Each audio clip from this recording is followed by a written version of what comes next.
Il est 20h, bonsoir à tous, voici les titres de l'actualité de ce samedi. Nous reviendrons ce soir sur l'énigme qui plane autour d'un sombre fait divers. Dans l'Oise, à Pont-de-Sainte-Maxence, un couple de retraités a été retrouvé mort à son domicile. Selon les premiers éléments de l'enquête, ils auraient été torturés par leurs agresseurs. La réunion des instances dirigeantes de l'UMP ce matin en présence du Premier ministre François Fillon. Un thème officiel, les régionales, et un sujet de conversation plus discret, vous le verrez, l'affaire Clearstream. Le retour d'Haïti des membres de la sécurité civile française. Ils sont restés 15 jours au cœur du chaos. Ils ont côtoyé la mort et ont sauvé des vies. Dans quel état psychologique sont-ils aujourd'hui? Ont-ils besoin d'être aidés? Leur témoignage ce soir. À suivre également notre grand format et l'Eldorado économique du sud d'Espagne. La tomate y est cultivée 365 jours par an. Elle inonde le marché français. Un prix attractif, mais un goût oublié. Un samedi de sport avec les Bleus qui se sont qualifiés pour la finale des championnats d'Europe de handball en s'imposant face à l'Islande. Une finale qui aura lieu demain en direct sur France 2. Nous parlerons également tennis avec la victoire de Serena Williams à l'Open d'Australie. Enfin, tout s'achète et tout se vend aux enchères à Drouot. Aujourd'hui, à Paris, ce sont les lettres d'amour de Jacques Mérine qui étaient proposées. Alors, le courrier de l'ancien ennemi public numéro 1 a-t-il trouvé preneur? Réponse tout à l'heure. Voilà pour les titres de l'actualité, merci d'être avec nous et commençons ce soir par le rêve des Bleus qui est en marche. L'équipe de France de handball pourrait demain réaliser un exploit historique, devenir à la fois championne olympique, championne du monde et enfin championne d'Europe de sa discipline. Les joueurs de l'équipe de France se sont aujourd'hui qualifiés pour la finale des championnats d'Europe, victoire face à l'Islande. Demain, ils retrouveront la Croatie, Aaron Tanzit et Emmanuel Roux. Fabuleuse équipe de France. Cet après-midi en demi-finale des championnats d'Europe, le talent des Français a écœuré des Islandais au bord de la déprime. Dans le jargon, on appelle cela une roucoulette. Assurément un geste de grande classe exécuté par Lucas Ballot. Mais dans cette première mi-temps, l'Islande s'accroche, menant même 13-12. Il faut un Nikola Karabatic des grands jours, 9 buts, 100% de réussite pour remettre les Français dans le sens de la marche.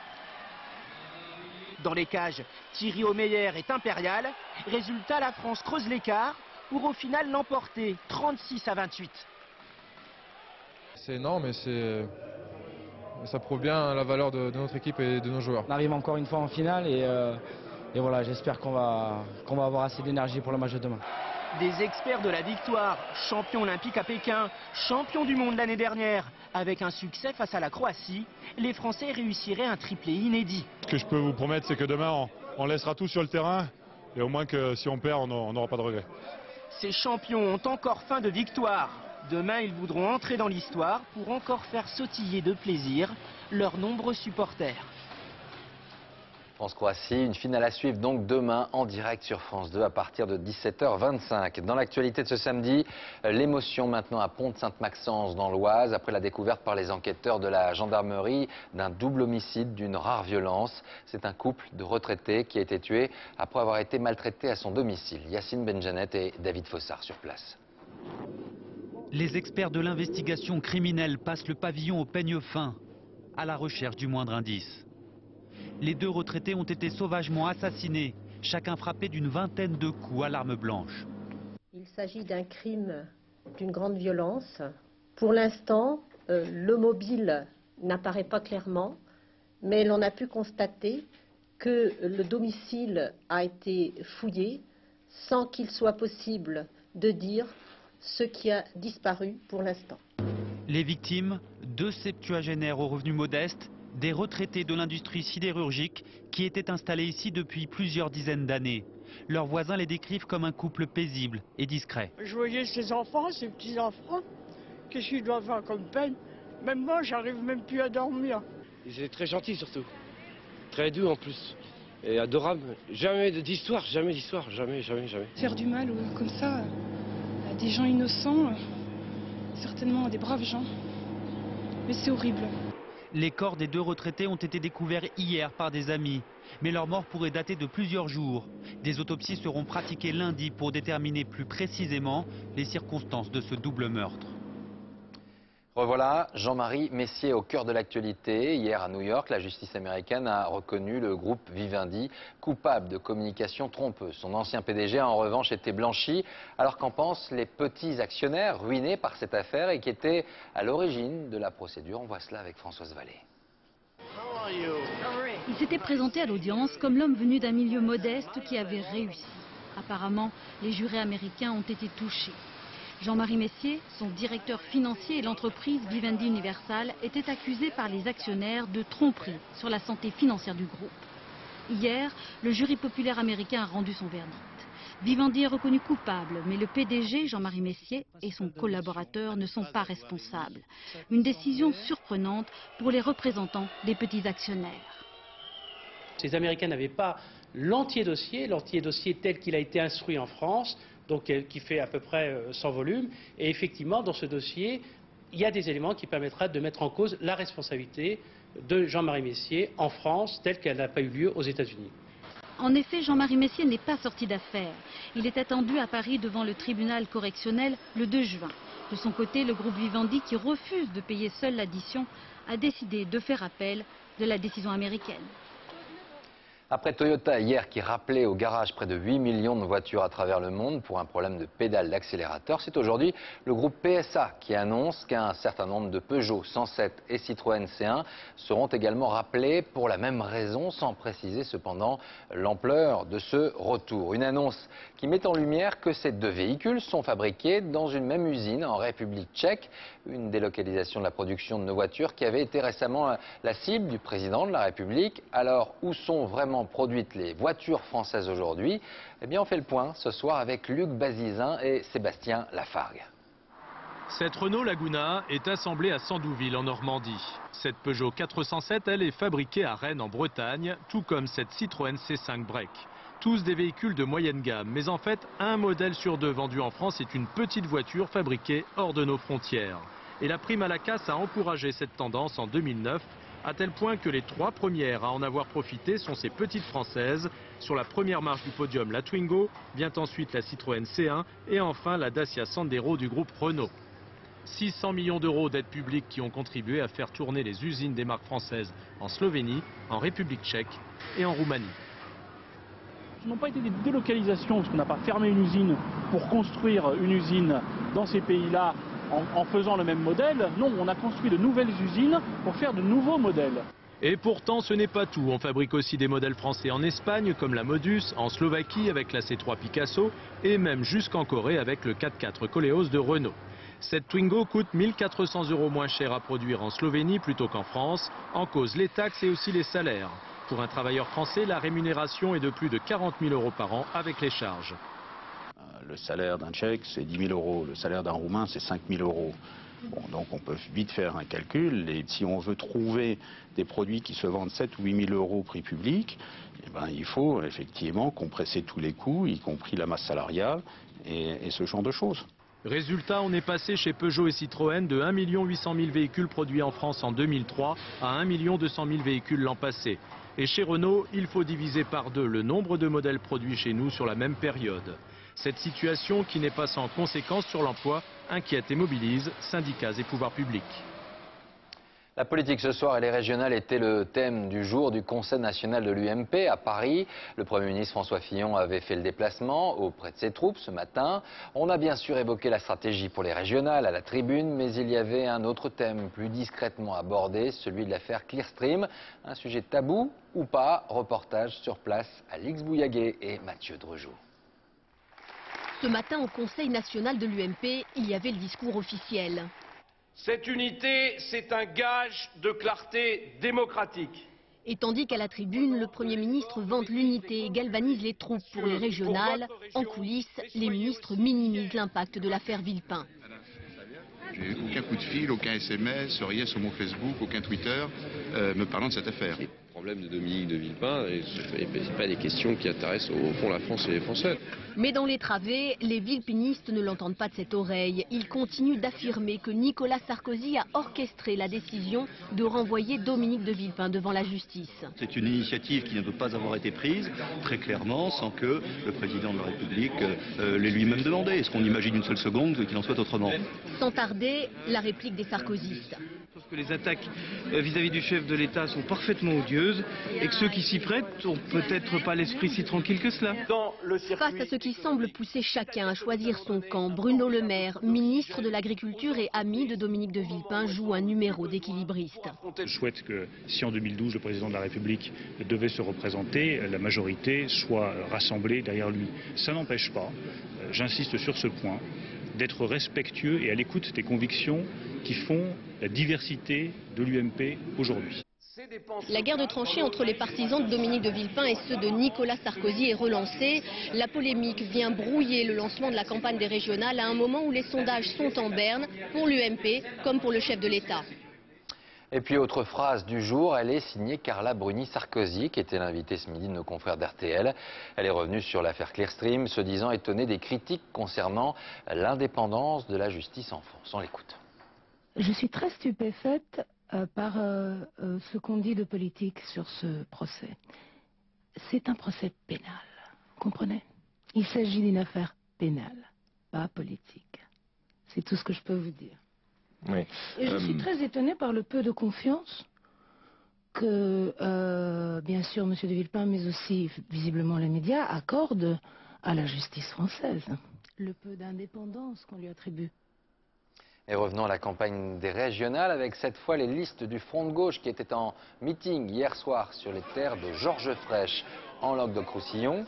Marie-Georges Buffet et Jean-Luc Mélenchon étaient à la tribune. Ce dernier s'en est pris clairement au président sortant de la région et il a renvoyé au deuxième tour l'union gauche-vert proposée par le Parti socialiste. Hier soir, on a appris que François Fillon avait demandé au Conseil d'État d'étudier des solutions juridiques visant à permettre, je cite, l'interdiction la plus large et la plus effective possible du port du voile intégral, et cela en vue du projet de loi sur ce sujet qui fait, on le sait, toujours débat. Un débat qui existe également au sein de la communauté musulmane. On se souvient de la prise de position de l'imam de Drancy il y a quelques jours. Celui-ci s'était dit favorable à cette loi contre le voile intégral. Une prise de position qui n'est partagée et qui n'est pas partagée par tous. C'est ce que certains ont voulu lui faire comprendre récemment dans sa mosquée. Arnaud Comte et Antoine Morel. Une lutte intestine, un conflit latent agite depuis quelques semaines la mosquée de Drancy. Au centre de la polémique, cet homme, l'imam Hassen Chalgoumi. Hassen Chalgoumi se présente comme un imam républicain. Un imam qui prône le rapprochement avec le peuple juif et qui a pris position publiquement la semaine dernière contre le port du voile intégral en France. La burqa est une prison pour les femmes, un outil de domination sexiste et d'embrigadement islamiste. 3 jours après ces déclarations, Hassen Chalgoumi se dit victime d'un commando islamiste. En son absence, 80 personnes auraient fait irruption dans la mosquée et proféré des menaces de mort à son égard. Ils ont rentré à la mosquée par force, ils ont saccagé certains meubles et certaines chaises de la mosquée. Ils ont parlé des propos dangereux, de mécréants, de l'imam de tel, l'imam de juif. Les fidèles à l'origine de ce mouvement démentent formellement la version de l'imam. Ils affirment avoir simplement voulu demander des explications sur ces prises de position. Des proches de M. Chalgoumi affirment que vous l'avez traité de mécréant, d'apostat, en disant on va liquider son cas à cet imam des Juifs. D'accord. Premièrement, M. Hassen Chalgoumi n'était pas présent du tout. Mais est-ce que ces ce soir-là propos étaient tenus? Absolument pas, absolument pas. Il n'y a pas eu d'insulte. D'ailleurs, ce ne serait pas permis. On était dans la mosquée, je venais de diriger la prière, on ne se serait pas permis d'insulter une personne comme ça en le calomniant. Sur ce document vidéo que ces fidèles nous ont donné, il n'y en effet pas de violence physique, pas d'insultes sur cet extrait de quelques minutes, mais des propos très virulents contre l'imam. Et les services l'ont taillé comme il fallait. Ils sont devenus un esclave fidèle à la cause de Sarkozy, c'est-à-dire des juifs, c'est-à-dire au-delà des intérêts des musulmans. Celui qui accepte que cet homme reste dans cette mosquée, pourquoi? Parce que cet homme est là pour servir les ennemis de l'islam. Bien que soutenu par plusieurs autres imams en France, Hassan Chalgoumi ne semble aujourd'hui plus le bienvenu à la mosquée. Hier, l'imam a dû précipitamment quitter les lieux sous escorte policière après avoir été chahuté par une partie de l'Assemblée. Ils sont revenus d'Haïti. Les membres de la sécurité civile française, qui ont passé une quinzaine de jours sur place, ont vécu des moments extrêmement forts, intenses en émotion. Parfois, ils ont sauvé des vies et parfois, ils ont côtoyé la mort. Alors, nous avons voulu savoir dans quel état psychologique ces hommes, ces femmes, sont revenus de cette opération. Sont-ils aujourd'hui aidés, soutenus? Eh bien, voici leur témoignage. Reportage Nicolas Bertrand et Mathias Barois. La fatigue sur tous les visages. Ces hommes et femmes viennent de passer 15 jours au cœur du chaos haïtien, à dormir quelques heures par nuit quand ils le pouvaient, au milieu des décombres. Dans cet avion qui les ramène en France, la pression est retombée, mais les images continuent à tourner dans toutes les têtes, pourtant habitués aux situations difficiles. J'ai pas de mots pour exprimer ce que j'ai ressenti là-bas, donc j'arrive pas à faire la part des choses entre un pays où j'étais dans la misère et revenir dans un pays stable et où tout est debout. Ne serait-ce que les gens qu'on a sortis, le sourire qu'ils nous ont rendu et les merci qu'ils n'arrêtaient pas de nous donner, c'était une belle récompense. C'est une mission qui va vous marquer? Ah ouais, bah ouais, c'est sûr. Pour plein de raisons, mais ouais, on va être marqué. Ouais. Marqué, comme ce médecin qui, il y a 10 jours, découvre cet enfant entre la vie et la mort. Mais non, mais lui, il faut l'amener à l'hôpital. Il va mourir. Non, il parle, hein. Non, mais il va mieux, hein. Je vous garantis. Mieux. Marqué aussi quand c'est la vie qui reprend le dessus. Docteur. Cette jeune fille, retrouvée jeudi, est restée 2 semaines sous les décombres de sa maison. Face au miracle, ce médecin ne peut contenir son émotion. Je suis désolé, je suis un peu... Accompagnés pendant toute la durée de l'opération par un médecin psychiatre, les sauveteurs ont aussi eu droit, avant leur retour, à une première aide psychologique. Nous avons eu un sas de décompression de 3 jours en Martinique, où les gens peuvent se détendre, décompresser. Et là aussi, un soutien psychologique a été mis en place avec un psychiatre militaire du Val-de-Grâce, un psychologue aussi de l'armée de terre. Maintenant, un suivi individuel va être proposé aux secouristes. Et malgré la fatigue dans les regards, le sentiment du devoir accompli, à lui seul, le détachement français aura sauvé 16 vies et secouru des milliers de blessés. Prudence sur les routes cette nuit et demain matin le froid, quelques chutes de neige et le verglas sont prévus à nouveau dans l'ouest du pays notamment. Quelques flocons sont tombés ce matin en Normandie, menace également dans le nord-est. Les températures seront en tout cas à la baisse un peu partout en France. Il fera -2 à Paris, -3 à Lille et Bordeaux et la minimale sera de -8 à Aurillac. Il est 20h16, à suivre dans un instant, mais d'où viennent nos tomates en plein hiver? Eh bien du sud de l'Espagne, on les cultive là-bas toute l'année. Le prix est alléchant, mais le goût est-il au rendez-vous? C'est le grand format de ce soir. Demain, les 18 meilleurs trotteurs de la planète se retrouvent à Vincennes pour le prix d'Amérique. Présentation d'une course mythique. Enfin, on vend, on achète tout aux enchères. Aujourd'hui, ce sont les courriers amoureux de Jacques Mérine qui étaient proposés à Drouot, à Paris. Ont-ils trouvé acquéreur? C'est à suivre dans un instant. Mais avant cela, un hommage militaire incroyablement tardif. 94 ans après être tombés au combat, ce sont 250 soldats australiens et britanniques de la Première Guerre mondiale qui vont être progressivement inhumés à Fromelles dans le Nord. Leur corps avait été retrouvé à la surprise générale dans une fosse commune il y a un peu plus d'1 an.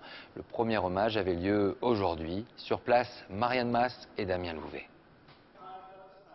C'est un soldat qui restera à jamais inconnu, mais dont l'histoire s'éclaire un peu aujourd'hui.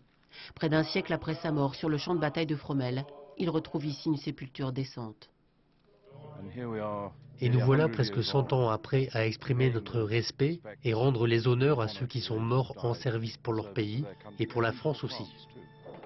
Ils étaient jeunes, fraîchement débarqués en France et ont payé de leur vie lors d'une des batailles les plus cruelles de la Grande Guerre. Juillet 1916, une manœuvre de diversion pour attirer l'armée allemande. Un vrai fiasco. 500 morts côté britannique, 1700 côté australien. Il y a quand même eu 5533 Australiens hors de combat, c'est-à-dire prisonniers, tués, blessés, lors de cette bataille qui a duré de 11h du matin du 19 jusqu'au lendemain à 9h30 où les Allemands notent « Nous n'entendons plus un seul coup de fusil ». À la fin de la guerre, des centaines de dépouilles manquent à l'appel. C'est grâce au travail acharné d'un retraité australien qu'une fosse avec 250 soldats sera finalement retrouvée ici, à Fromelles. Des soldats à qui il faut maintenant redonner un nom. On a l'espoir de pouvoir graver des noms sur certaines tombes, mais apparemment, ça n'est pas quelque chose que nous allons résoudre dans les prochains mois. Je trouve que c'est très bien ce qui a été fait pour les retrouver, ces soldats, qu'on puisse leur rendre hommage. Aujourd'hui, elle sera la première à se recueillir. Ces soldats, ils font un peu partie de son histoire. C'est sur son terrain qu'on a retrouvé les dépouilles. Je ne sais pas pleurer, ça reste là, mais aujourd'hui, ça dépasse les limites. Chacun des 249 autres soldats sera enterré avec les honneurs militaires, mais pour l'instant, sans pierre tombale. Voilà pour ce reportage. Regardez-vous souvent les étiquettes sur la provenance de vos fruits et légumes. Si vous regardez bien, celle qui concerne vos tomates est presque toujours la même, l'Espagne et plus précisément la province d'Almeria en Andalousie. Là-bas, 365 jours par an, on cultive, récolte et expédie à travers l'Europe cet or rouge. Le prix est certes attractif, mais le goût, lui, a progressivement disparu. C'est le grand format de ce samedi. Il est signé Romain Messi et Chloé Cormery. Vu du sol, ce sont des murs de plastique qui bordent la route et bouchent le paysage. Vu du ciel, on pourrait croire qu'il a neigé sur ce coin aride d'Andalousie. Mais ce ne sont que des serres, à perte de vue. Près de 30 000, coincés entre la montagne et la Méditerranée, qui renferment le plus souvent le même trésor, des tomates. Elles ne voient jamais le soleil, mais poussent ici 365 jours par an. À peine récoltées, elles seront chargées dans des camions et prendront la route dans toute l'Europe. Et la voilà, cette tomate espagnole, 2000 km plus loin, dans ce supermarché parisien. Nous filmons en caméra cachée, car la grande distribution n'a pas autorisé notre présence. 2,50 € le kilo de tomates en janvier, à peine plus cher qu'en été, alors les consommateurs achètent, avec quelques paradoxes. Ah ben, c'est infect. Elles sont infectes? Celles-là, oui. Je vous jure, elles n'ont pas de goût. Parce que déjà, c'est pas la saison. En plus, elles viennent de je sais pas où. À mon avis, la main-d'œuvre est moins chère là-bas, donc ce qui justifie un prix plus bas. Sauf qu'en France, il faut payer un peu plus pour avoir des tomates. Ils sont là. Vous bien les trouver, non? Et pour manger ces tomates en hiver, il faut quelque peu forcer la nature. Retour à Almeria, où Arcadio Deves nous invite dans sa serre. Il y fait 30 degrés, 15 de plus qu'à l'extérieur. Quand la température baisse, on met le chauffage. Et quand elle monte trop dans la journée, on ouvre les fenêtres de la serre pour aérer. Il faut que la température reste stable. Un mélange de sable et de gravier fait office de terre, qui fait apparemment l'affaire. On irrigue constamment, à raison de 3 litres par heure pour un seul plant de tomates. Des cultures intensives et une récolte quotidienne. Regarde ça, c'est la couleur minimum. Quand c'est rouge comme ça, te coupe. Ça, c'est bon, pas celle-ci. Dans les coopératives d'Almeria, plus de 2 millions de tonnes de tomates transitent ainsi chaque année. Et en hiver, l'Andalousie écrase le marché européen. 1 kilo de tomates coûte en moyenne 70 centimes d'euros à la production, pour être vendu 3 à 4 fois plus cher en grande surface. Mais les producteurs locaux ne sont pas satisfaits. C'est de plus en plus dur d'être compétitif. Il y a des pays qui ont une main-d'œuvre bien moins chère que la nôtre, comme par exemple le Maroc. Pourtant, à Almeria, les travailleurs ne coûtent déjà pas très cher. Ceux que nous croisons dans les serres sont pour la plupart immigrés, originaires d'Europe de l'Est ou d'Afrique. Dans cette maison très sommaire vivent Djibril et Samba avec 3 autres personnes. Ils sont maliens, sans papier, et un mois de travail complet leur rapportera moins de 700 €. Pas grand-chose. Payer la location, payer la facture de l'eau et de l'électricité et la nourriture, c'est pas facile. Ici, il y a des gens qui ont des papiers, d'autres qui n'en ont pas, et ça, les patrons le savent. Alors le salaire n'est pas le même, et on est moins bien payé de la main à la main. Les travailleurs comme Djibril et Samba affluent pourtant toujours plus nombreux, car le potager d'Almeria grandit et grignote sans cesse des terres pour monter de nouvelles serres. La recette de la tomate qui pousse en hiver, les producteurs d'Almeria l'utilisent également pour la fraise, les poivrons ou encore le melon. Et tant pis si ces fruits et légumes n'ont pas la même saveur que ceux qui voient le soleil. Aux yeux du marché, le prix est une donnée plus importante que le goût. On revient au sport en bref et en images avec tout d'abord des images de la victoire de Serena Williams à l'Open d'Australie de tennis. Victoire en 3-7 sur une revenante qui a très vite retrouvé le haut niveau. La Belge Justine Henin qui s'est tout de même inclinée ce matin. Autre image du jour, la belle performance de la Française Ingrid Jacquemot qui a pris la 2e place de la descente de Saint-Moritz aujourd'hui. C'est son 3e podium depuis le début de la saison. On la retrouvera dans 2 semaines aux Jeux Olympiques de Vancouver. Et puis sport toujours avec cette information étonnante. Sachez que le Togo, qui avait décidé de quitter la Coupe d'Afrique des Nations suite à la fusillade qui avait coûté la vie à 2 membres de sa délégation, a été sanctionné pour avoir justement quitté la compétition. Ils seront privés des 2 prochaines Coupes d'Afrique des Nations. Demain, ce sont 18 cracks, 18 trotteurs, les meilleurs du monde qui vont se retrouver sur l'hippodrome de Vincennes pour le 89e prix d'Amérique. Une course mythique et toujours très attendue. On voit cela avec Aaron Tanzit. On peut aller à combien de kilomètres/heure? En vitesse de pointe, on peut approcher les 60 km/h. En tout cas, moi j'ai un peu peur. Peur de quoi? De la chute, de frotter. La peur n'évite pas le danger, jeune homme. Et nous voilà embarqués à bord du sulky de Pierre Vercuisse, un talentueux driver dans une course d'entraînement aux allures de Bénure. Alors qu'ouvrez-vous au peloton, ça se frotte, on est à quelques centimètres les uns des autres. On se respecte, on est les uns dans les autres, ouais. On est roue dans roue, mais la correction reste là. Au trot attelé, si les chutes sont rares, elles sont toujours impressionnantes. Ce driver, par exemple, a un sérieux problème. Traîné sur plusieurs mètres, rien à faire, il tient bon les rênes.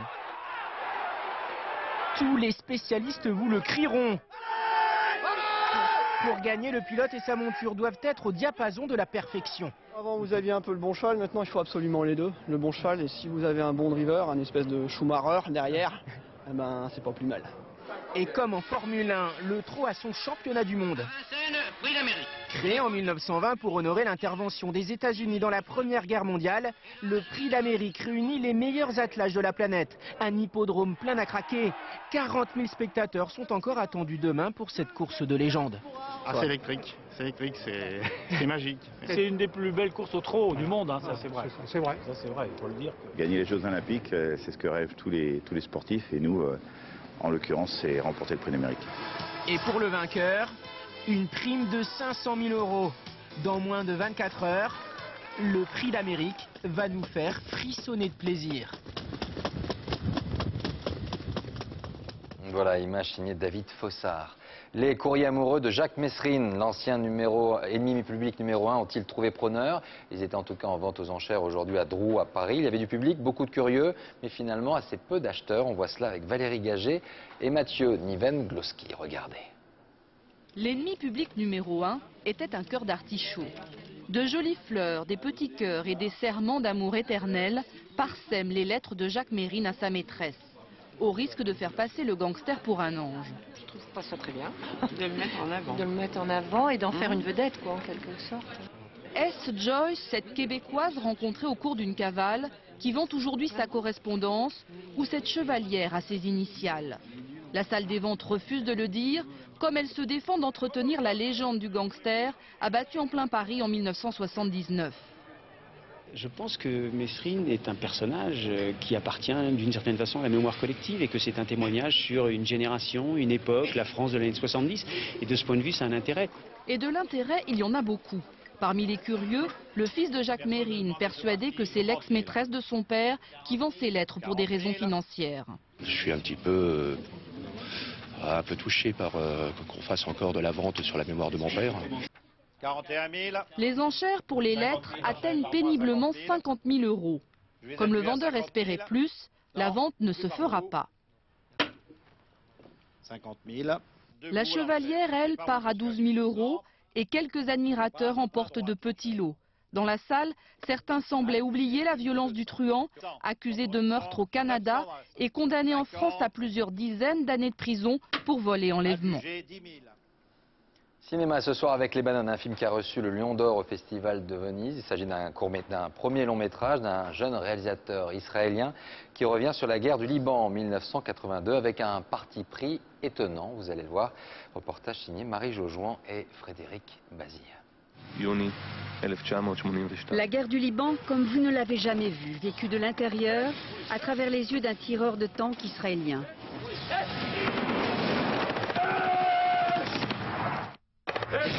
Samuel Maoz, le réalisateur, venait d'avoir 19 ans. C'est son histoire, celle d'une journée en enfer.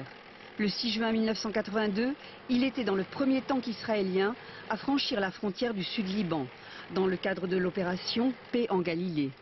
C'est horrible, mais le premier souvenir, c'est l'odeur de la chair brûlée.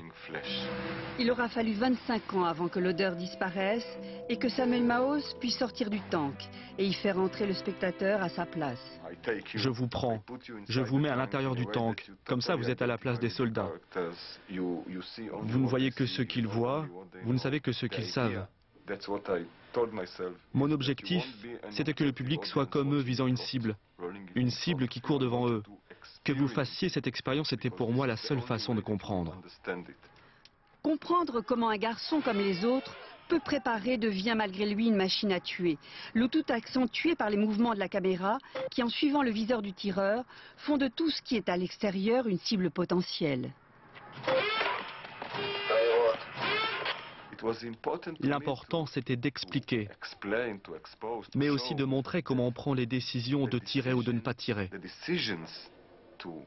de tuer ou de ne pas tuer dans un contexte de guerre.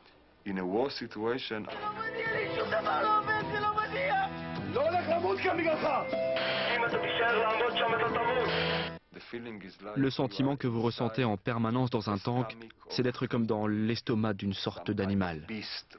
Après Joseph Sédar avec Beaufort ou Harry Folman avec Valse avec Bachir, Samuel Maoz s'inscrit dans la lignée des réalisateurs israéliens antimilitaristes. Ce premier film choc, huis clos terrifiant, se veut avant tout un plaidoyer contre la guerre, contre toute guerre.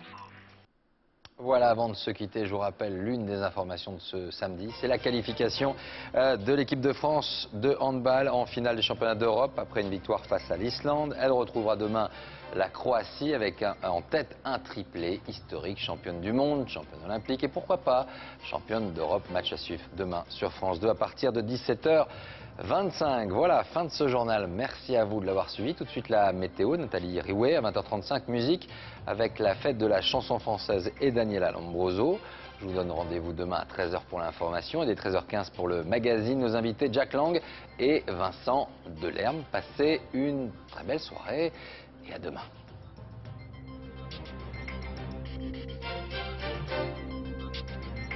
L'info en continu, c'est aussi sur France2.fr.